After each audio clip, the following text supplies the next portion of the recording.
Hello, and welcome to Keeping It 100 Coalition Conversations, the official podcast for the National Coalition of 100 Black Women Incorporated Metropolitan Baton Rouge chapter. I'm your host, Shanice Lewis, and today's episode is a special one. We are honored to welcome our special guest, Shantelle Jacobs, a licensed professional counselor, mindset and wellness strategist, and the founder of Pure Mind Consulting and Wellness. Mrs. Jacobs brings a wealth of experience working with survivors of domestic violence and is deeply committed to raising awareness, promoting healing, and equipping individuals and communities with the tools for prevention and recovery. Through her trauma-informed approach, she integrates faith, resilience, and empowerment to help survivors rebuild their sense of safety, identity, and hope. Her impact extends far beyond the counseling room, having trained more than 2,800 clinicians and shared her expertise with organizations, churches, and conferences across the United States and abroad. She has also contributed her insight and leadership through service on former Mayor President Sharon Weston Broom's Behavioral Health Task Force and the Community Health Needs Assessment Work Group. In 2024, she was invited to the U.S. Capitol to participate in the State of Mental Health in America briefing. This special episode kicks off our domestic violence awareness advocacy, leading up to our upcoming event, From Awareness to Advocacy, a domestic violence forum happening Monday, October 27th. Stay tuned as we engage in a powerful and informative conversation about the intersections of trauma, healing, and hope. Let's welcome our guest to the show. Hi. Hi, thank you so much for having me. Well, I'm so excited to talk to you because we are doing domestic violence advocacy this month, and I was told you were one of the experts to talk to. Well, thank you. And I really appreciate you guys for allowing me to be here today, but also more importantly, shedding light on this particular topic, because platforms like this is when change actually begins, because it affects so many people across our country. Absolutely. So you've dedicated much of your career to supporting survivors of domestic violence. So what first inspired you to get involved in this area of work, and what continues to fuel your passion for helping survivors heal and rebuild their lives?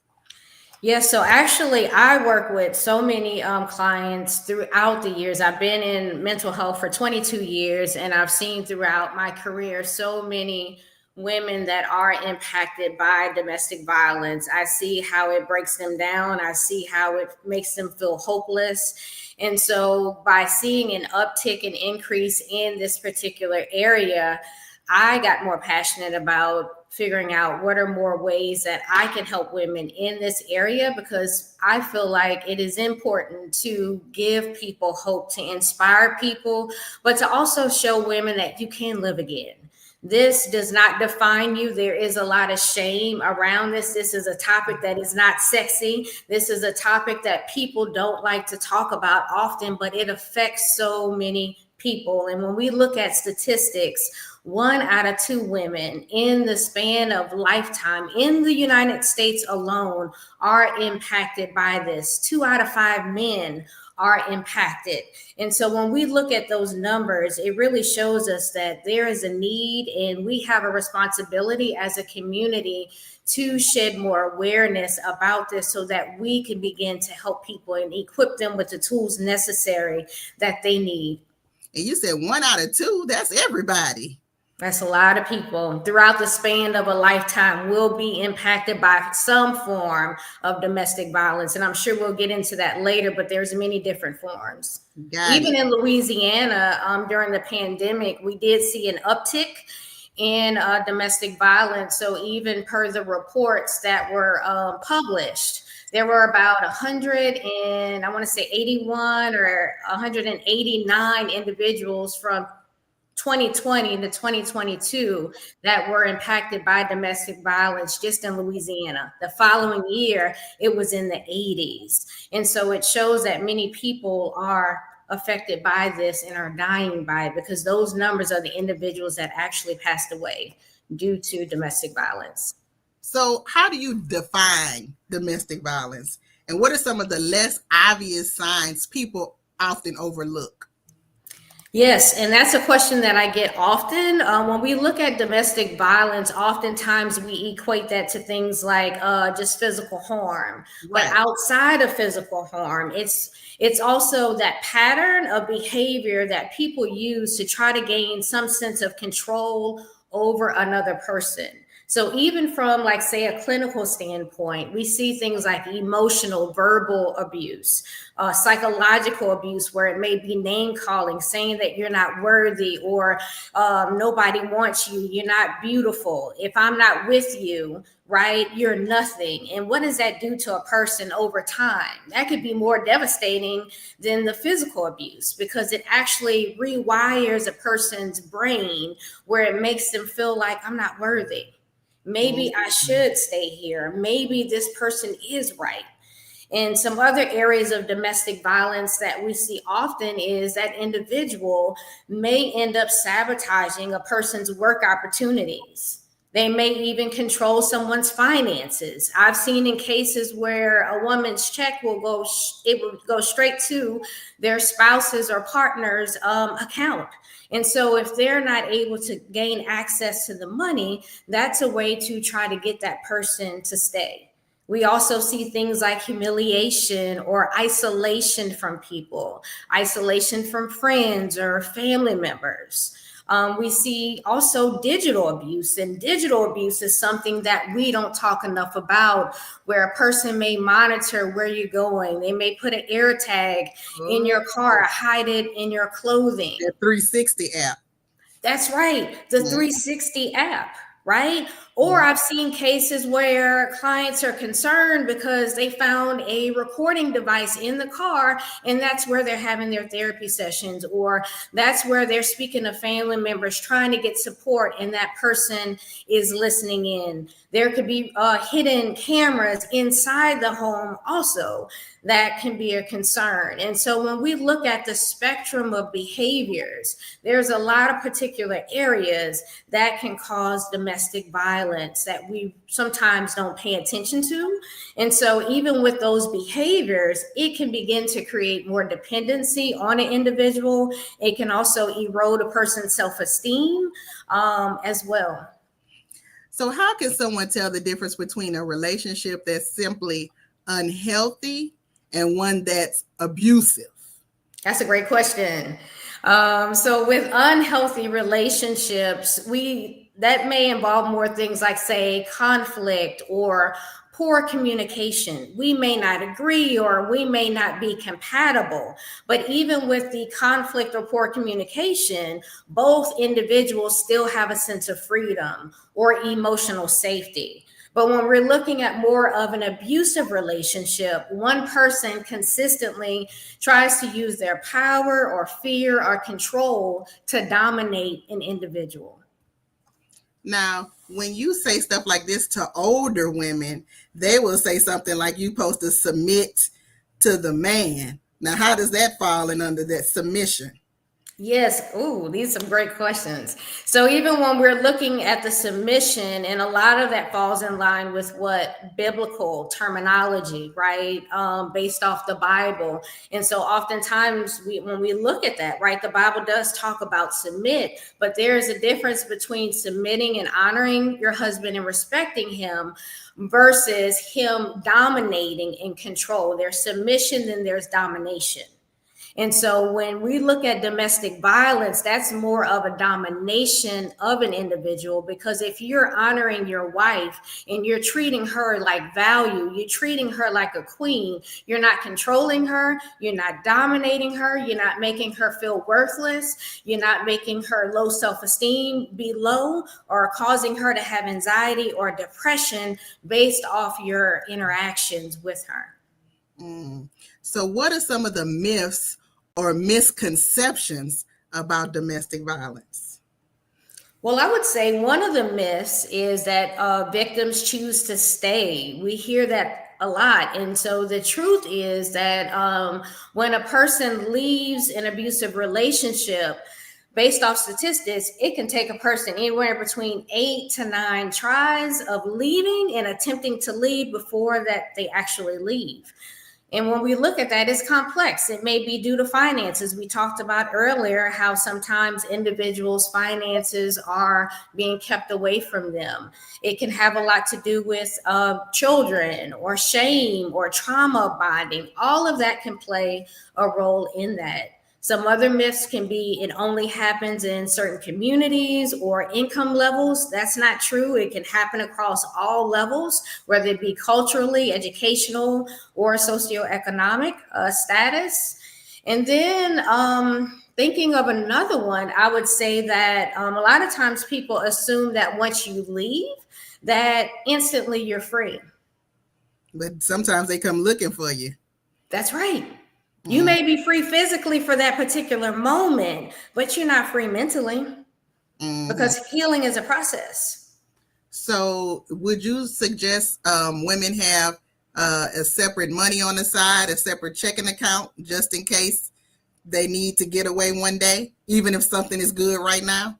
Yes, absolutely. And oftentimes women, they save money on the side. I've also seen where women can even put money in their children's account, even adult children, where it's a stash that's stored for them, or they may give it to a trusted friend or family member as well.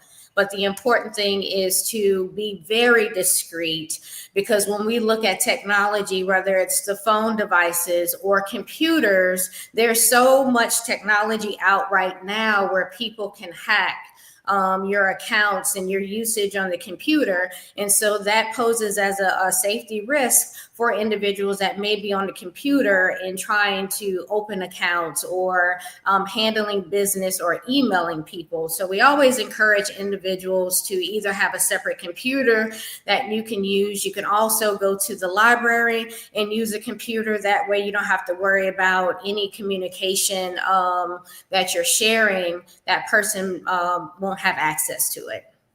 Now, how does trauma from domestic violence affects the brain and the nervous system? Yes. So when we look at chronic abuse, right? Chronic abuse actually activates that brain's fight, flight, or freeze system. And it does that over and over repeatedly. So it causes it to just stay in this height alert stage, even after that particular threat is gone. So even after a woman has been threatened or beaten, she still is in overdrive. And that's because the amygdala, that part of the brain, it becomes overactive. And so while that's being overactive in your brain, the area called the prefrontal cortex in the front of your brain, that part is responsible for managing things like your logic and decision making. That part can actually shut down under chronic stress. So sometimes people say, well, girl, it's not that serious. Just make a decision. You just need to run. You just need to get out. But if those particular areas of the brain are being impacted, it can actually cause a person just to freeze or not be able to make a decision, because the abuse actually rewires that brain stress response system. So that's why oftentimes we'll see survivors experience things like anxiety or depression. They may be hypervigilant or just have difficulty trusting other people. So how does this affect other areas of your life, like at work? It makes it hard because it's hard for people to concentrate and focus. It can impact that area. There may be difficulty sleeping. So if you're not getting adequate sleep at night, that's also impacting how you show up in your performance. It's impacting your mood. Or if you're always on the edge, you don't know if that person may show up at your job and embarrass you. Are they calling repeatedly? And you may have a presentation or a meeting and you're so wound and worked up, it impacts, right, your delivery, or just your ability just to regulate your emotions and actually just calm yourself down. Wow. So you really just be stressed out. Stress, yeah. And then another area is even excessive work absences. So with leaders, they may see certain individuals missing work. They may be missing work because that morning they got a black eye, right? Or they just got beat last night, or they went to an event and they were so humiliated, it's hard for them to get up and just show up. Wow. So what role does self-worth and identity play in recovering after abuse? I've seen some of the most beautiful, creative, intelligent, and even kindest women, feel like they are nothing, feel like they don't belong, feel like they're not seen and heard. So abuse often convinces that survivor that they are the problem. They're the reason. If you just be quiet, things will be okay. And I've even seen where some individuals will say, he makes good money, right? He's well known in the community. Just be quiet, right? And just be the wife, play the part. But what does that do to an individual, right? That breaks her, that tears her down. And so to the individual that's saying that, if we're looking at trauma, then what's your trauma story?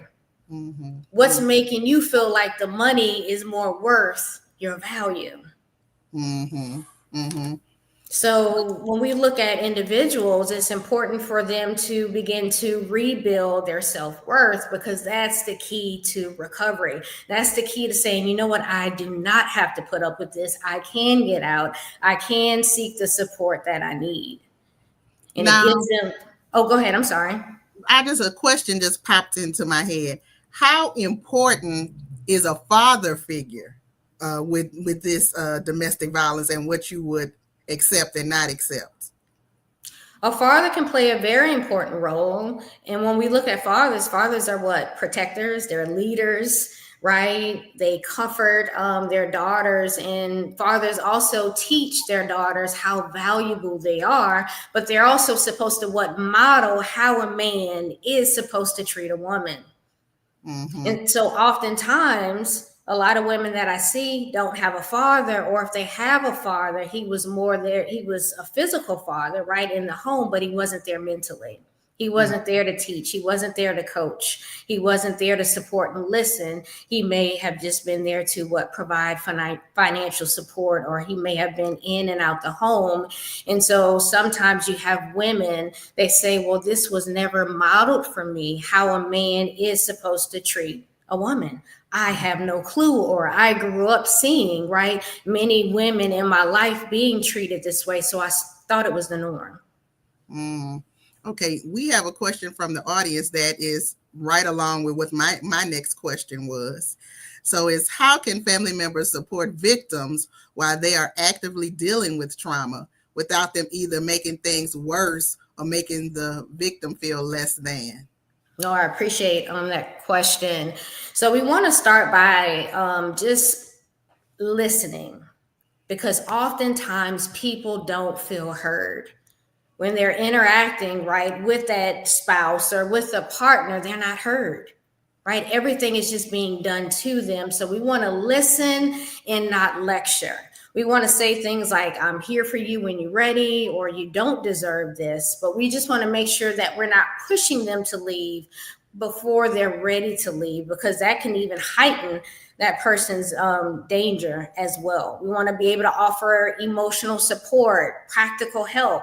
Ask them, what is it that you need right now in this very moment? How can I support you?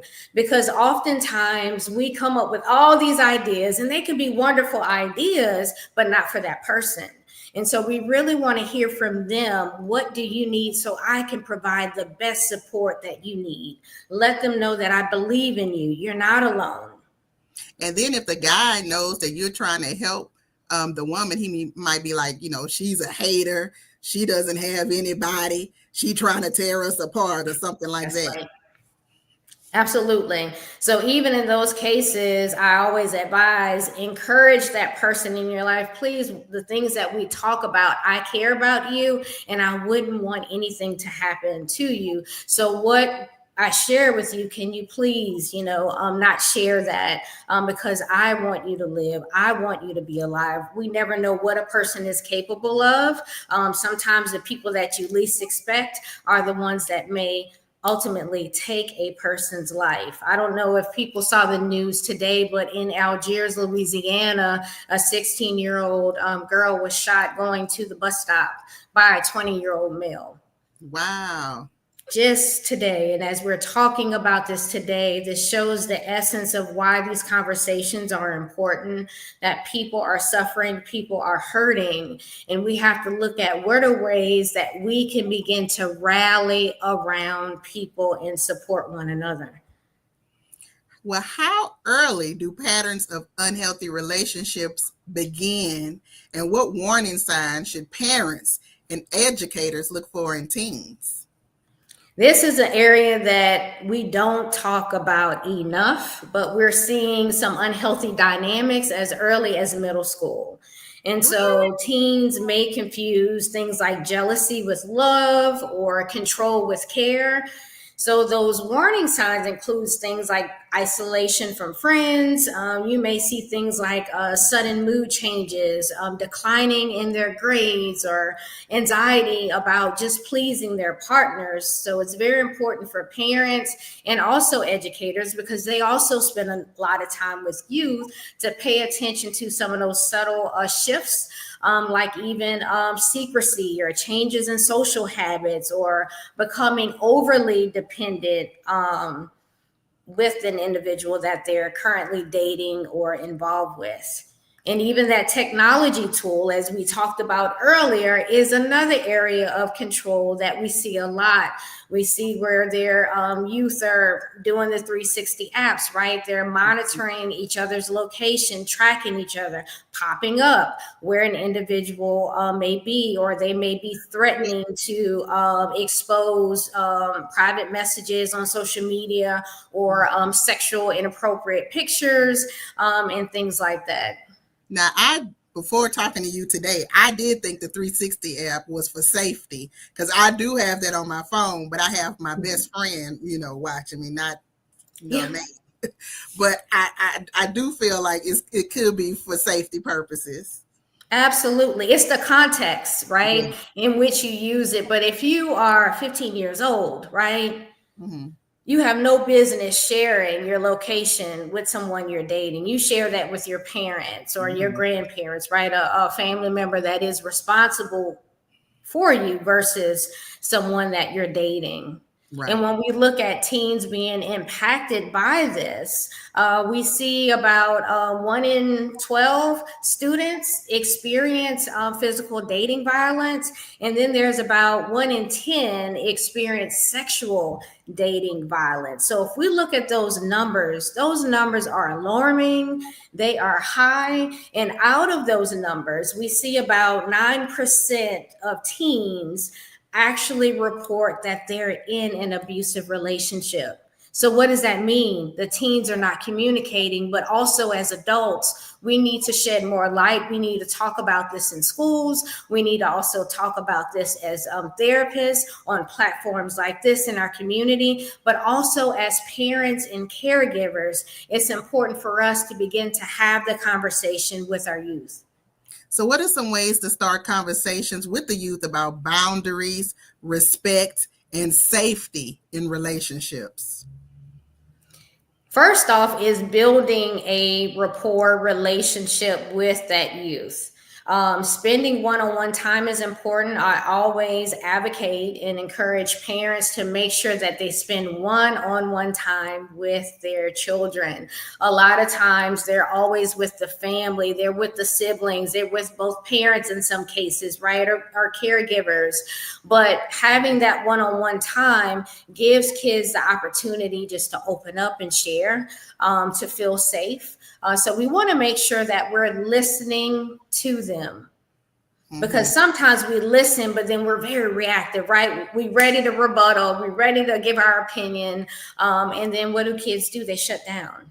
And Mm-hmm. so we are in a time where kids are different. When I was growing up, you just shut your mouth and you do what you're told, right? And you do it because your parents told you. But we live in an era now where our kids are very inquisitive, right? They fact check everything. So if you tell them something, they go on to verify, trust but verify. Right. But we want to make sure that we ask some of those, I would say, open questions, kind of like, what does a healthy relationship look like for you? That's a great place to start. Hear from them.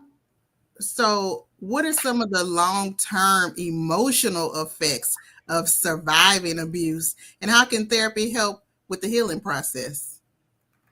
So with that, there's many areas that we can go with this. And so when we look at what can help, there's the first thing is reaching out. A lot of times people don't feel comfortable with reaching out. And so being able to have a strong support network and system is important, whether it is a family member, it's a friend, it's a colleague, it's a clergy member, and expressing to them that you need help. There's so many different programs within the city of Baton Rouge, like the Butterfly Effect. We have Iris.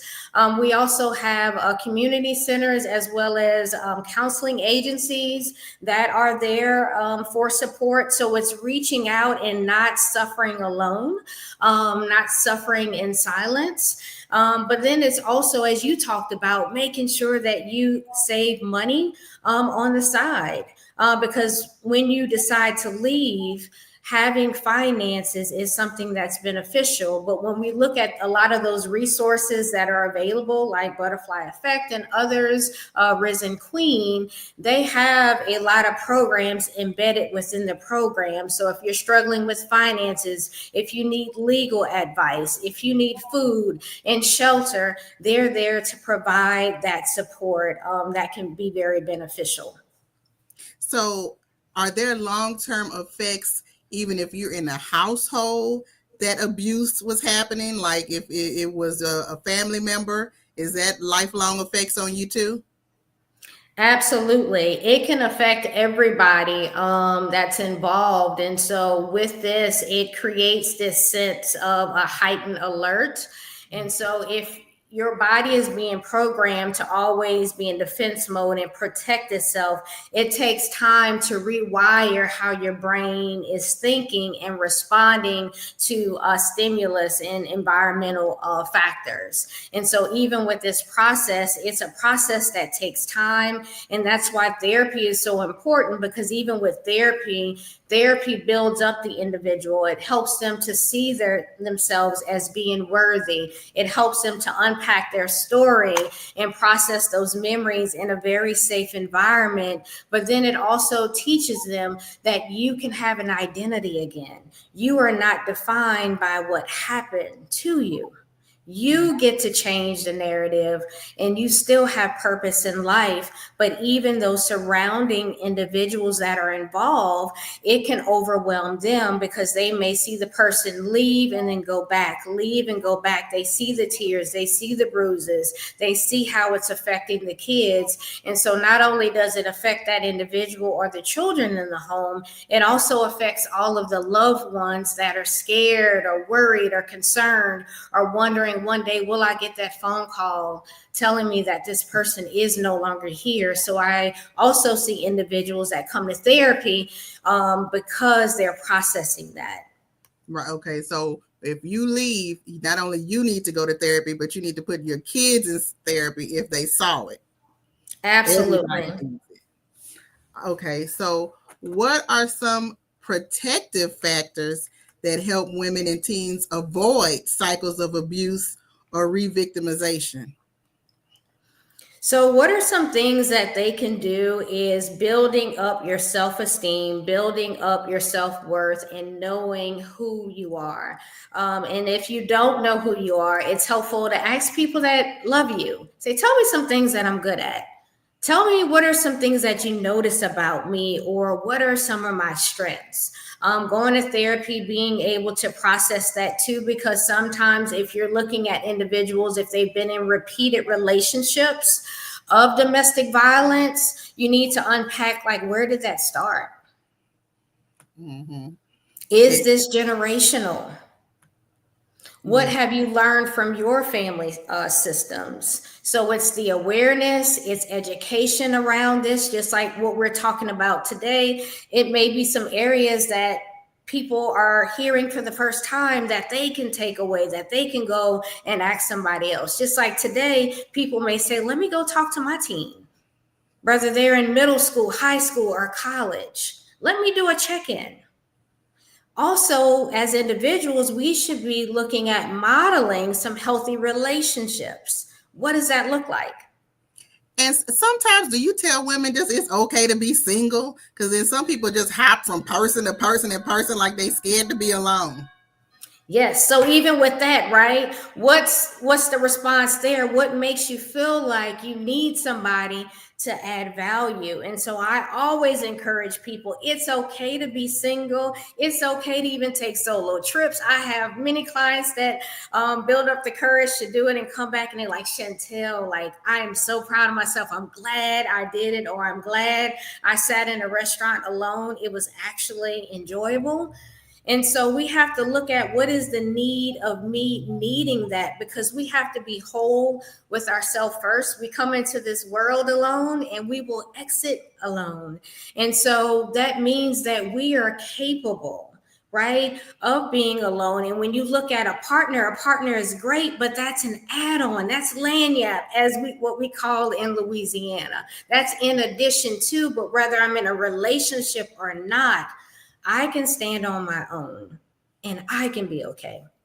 Absolutely. Because you don't want to be in a bad situation and the man is dusty and don't have nothing to offer, broke. And it's like, girl, why you even with him in the first place? Exactly. And you know what I always tell women? I said, there's two things that we need to look at when you're looking for a companion. Is this person God assigned? Is God leading you to this person? And then the other piece, are we compatible? Compatibility is very important. If you're a person that's social and family oriented, but you're dating and getting a serious relationship with a guy that does not value family, he's not social like you, that's going to cause conflict.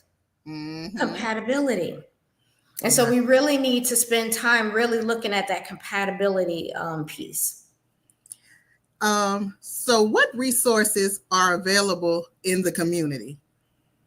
So as far as resources, we talked about some, but I'm going to shed some light back on those again because people may just be joining. But as far as resources, we do have domestic violence resources that are available. We have the domestic violence hotline. We have a national hotline. We also have a local line for the state of Louisiana. We also have domestic violence centers like Iris. We also have Butterfly Effect. We have Risen Queen. We also have therapy or mental health clinics that could provide support if medication management is needed to help with the stress, the trauma, the anxiety, the depression. We have nurse practitioners and psychiatrists, as well as PCPs that can prescribe medication if that's needed.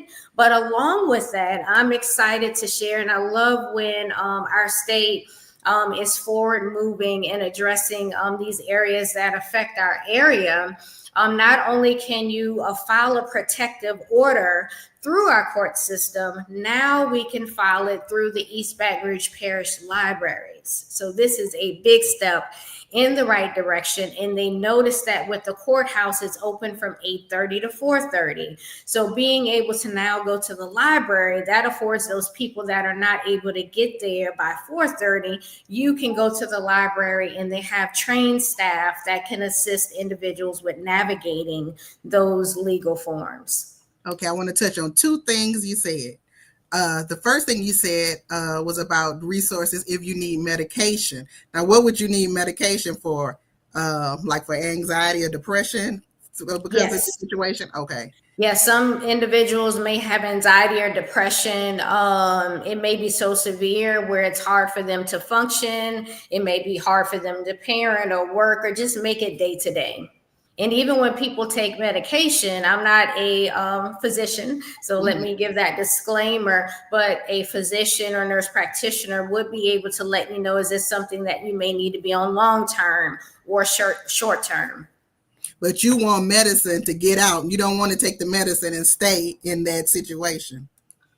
Right. You want to make sure that you are getting safe. And that's the key for all of us to be safe, because just like that young lady today that is no longer here, we don't want to see that continue to happen to women in our community. And that's why it's so important today, as we're talking about this, get the help, get support. And I would even encourage people, if you guys can chat on this platform, to begin to just put things in the chat box that can empower women that may be viewing today or watching the replay. Encourage women, tell them to get the help, tell them that they're beautiful and they're loved and they're worthy and they can see brighter days. But it takes that first step. It's the awareness, but then it's the readiness. Now, at the library, you can file for a restraining order, correct? Correct. Now, do you encourage that? Because I know my friend always tells me, if you get a restraining order, that will make the man more angry and it's going to make him act up worse, and the police is not going to protect you.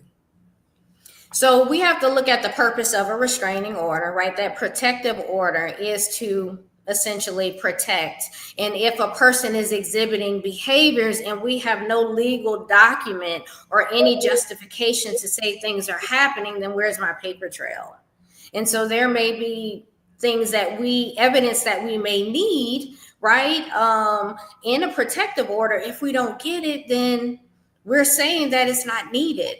And so even with protective orders, people can always go seek legal counsel, describe the situation, and then see what legal counsel says in relations to that particular case, because every case is different. Right? Some people, it could cause more harm than good. It just depends on many different factors, but definitely seek legal counsel. There's also supports in the community that offer free legal services as well. Right. And somebody in the audience said documentation, but I get that. But if you are like, one of the girls had a restraining order and she was coming home and the man was, hiding, waiting for her. And, is there things that you recommend when you get the restraining order to be prepared for retaliation? Absolutely. So certain things to consider. Some women, they move. Some women temporarily go stay somewhere else where that individual don't know, hey, where this person lives or who they are.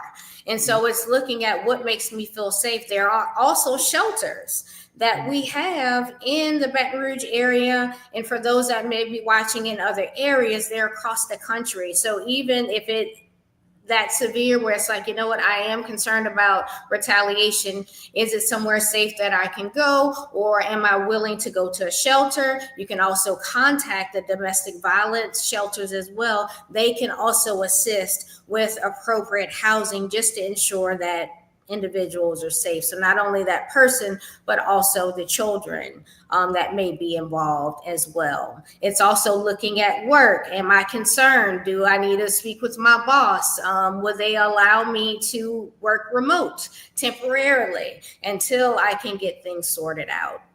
So you have to have a whole plan. You just can't do a restraining order and think you protected. You have to have the whole plan worked out, and that's just one small part. Yes, a plan is essential, and that's why it's so important for women to reach out to the domestic violence centers, because they're experts in that area. Many of them have lived experiences so that they can walk you through the process step by step, hold your hand, be your support, encourage you, because oftentimes survivors may talk to a family or friend, but what if they've never gone through this before? Right. They may not be able to give you, right, the best advice. It can come from a good place, but it may not be what keeps you safe. Right, because you won't think somebody will kill you till it's too late. Exactly. So what advice would you give to someone listening right now who feels trapped but doesn't know how to take the first step towards help? If you don't know how to take that first step, I always tell people just breathe. Sometimes we just need to take a pause and breathe and pray. Ask God to give you revelation if you're a believer. You can also reach out to someone and just tell them, say, I'm scared. Mm-hmm. I want to leave, but I am afraid. Be honest. Because oftentimes people hold everything on the inside. But it's also remembering that your story still has purpose. You're not the only one out there that's suffering from this. Many people do. You're not what you endured, but also understanding that healing takes time. But every step that you take forward, right, is a step towards peace. Step by step, baby steps. And it's using your voice. Because you taking that first step may be that step that saves your life. That's how critical it is. And it may be women viewing this today that may have never experienced this, but you may be 2 days away from meeting the guy that introduced you to this. You may be a year away from meeting the man, right? I rebuke that. Yes, but actually rebuke it. But what I'm saying is that educational piece and awareness is important, because if you meet a guy, right, that's like that, based off of this information and awareness and other platforms, now you know what to look for. Now you know the warning signs. Now you know how to handle yourself. Right. Because in the beginning, it's always good. That's it. Then the mask comes off. And then they act a fool. That's it. But we got to realize we are important. We are special. We are beautiful. Yes. And we don't deserve anybody to put their hands on us. We don't deserve a man to keep going out cheating on us, saying, look what you made me do, because you won't listen. We don't deserve a man controlling our finances. We don't deserve a man beating our children or humiliating us, constantly observing us. We don't deserve that. But we have to stand up for ourselves and get the help, because the help is out there and it does exist. But we have to sound the alarm. So we're getting a lot of good comments about this conversation. People are saying this is so good. They're enjoying the information. So Glad it's helpful. What message of hope do you want survivors to walk away from this conversation? Message of hope is, we hear you. The National Coalition of Black Women of the Metro Baton Rouge area is hosting this event because they hear your silence. And that speaks volumes. The people that are on this platform, the people that are sharing this video, hear you. And so never let a man make you feel like you are nothing, because that is a lie. You have to focus on what is real and what is true. And when we look at God and how he operates, he wants what is best for you. He didn't make a mistake when he made you. He made you worthy. He made you enough. He made you skilled and talented and beautiful. He made you with great purpose. And so we have to begin to look at, when we invite the wrong people in our life, how that disrupts the purpose that God has for us. And when we look at ecosystems, you can see this plant back here. I love plants, so I have quite a few in my office. But I used to kill plants all the time. But now I got a little green thumb. But one thing that I learned is, with plants, ecosystem is everything. You have to have the right temperature and soil and water, right? The right love and attention. All of these things are significant. And so in our lives, we have to look at, what type of people do I have in my life? Are these people that are building me up, or are they tearing me down? Are these people that are adding value or not? Because when we look at corporate America, when I used to work on that side and do performance evaluations, they used to always tell me this, Shantelle, you're giving away too many expectations. Everybody can't exceed, but you have to begin to look at who's bringing value. Anybody can come in and do the job, but who's going above and beyond? Who's bringing fresh ideas to the table? So when you're looking at a man in your life, is he bringing you value? Mm-hmm. Is he enhancing you? Is he bringing ideas to you? Or do you have to shrink and can't tell him you got a promotion because he's just going to use that to tear you down because he's insecure? We got to make sure. Go ahead, I'm sorry. You want somebody to upgrade you, not downgrade you. That's it. And so we have to make sure that we're choosing correctly and what's in my ecosystem that's going to help me thrive and flourish and blossom. When I see you, I ought to be happy. I shouldn't be trying to run from you. You shouldn't be making my heart beat because I'm wondering if you're going to do something to me. Mm-hmm. Well, we have said so much. Some of the people coming in late asking questions, y'all going to have to watch the show again because we touched on some of those topics already. But I want, if someone is listening and is interested in your services, how do they go about making an appointment with you? Yes, so I can be reached at puremindcounseling.com. I'm located in Baton Rouge, Louisiana. You can go online. All of my contact information is there. I'm also on Instagram, Shantelle Jacobs _therapist. I do have a wait list, but if you are interested in services, please feel free to email me, reach out, and I will call you and connect with you and give you an estimate. The way that it works is I work through the wait list. So if I don't hear back from somebody in 2 days, I'm going to the next person. And so if you are interested, please reach out. But if you are in dire need and you need something immediately and it's like, I don't know where to go, please contact me. If I can't go ahead and meet with you, I'll help you to get connected with someone that can meet with you. And so how can we stay in touch with you? What is your website and social media pages? puremindcounseling.com. You can catch me there. And Instagram is Shantelle Jacobs _therapist. I'm also on Facebook. And so you can find me on Facebook at Pure Mind Counseling. And this is the beginning of our domestic violence advocacy. We have an event coming up this Monday that is free to attend.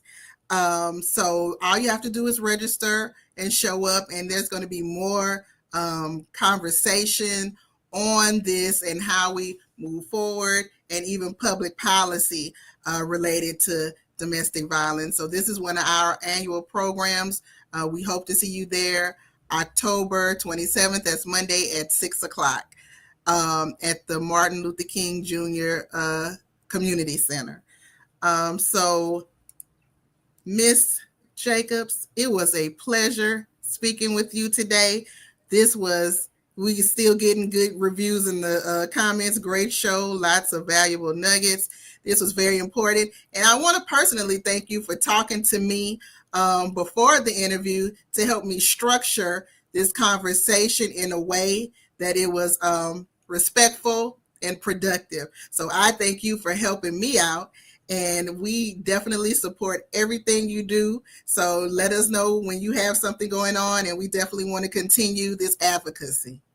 Well, thank you so much. And I'm so humbled by that. But it was truly an honor just to be here and just to share with everyone today. So I encourage people to check on your teens, check on your friends, check on your family.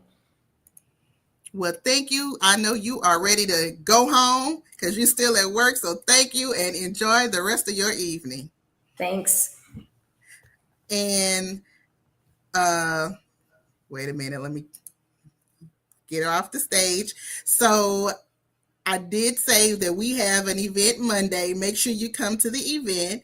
And if you want to support the National Coalition of 100 Black Women Metropolitan Baton Rouge chapter, make sure you visit our website at ncbwmetrobr.com, where you can see all of our programming. If you're interested in sponsoring an event or partnering with us, you can email us at info@ncbwmetrobr.com. And if you want to give a donation to any of our programs, you can do so through the website, and you can click which topic, which committee you want to donate to, and we definitely appreciate your support with our programming.